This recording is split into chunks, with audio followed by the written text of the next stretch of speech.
Welcome back to another interesting tutorial about Android phone settings. And in today's video, I will show you how to boost your navigation speed and swipe speed on your Android phone to stop nagging without any stress. This is a simple setting.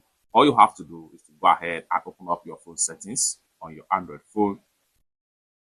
After you open up your phone settings, next thing you want to do is to scroll down right here. Go ahead and click on display and brightness. And it's going to take you right here. Next thing you want to do is to go ahead and scroll down right here until you get to Ultra Touch. Click on that. From Ultra Touch right here, go ahead and click on Sweep Speed.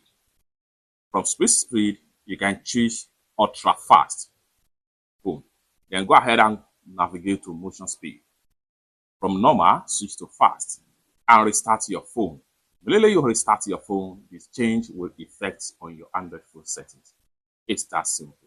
For more useful tutorial, tips and tricks on how best to use your Android phone and important settings on your Android phone, consider to subscribe. Thank you so much for watching, and I hope to see you in my next video. Bye for now.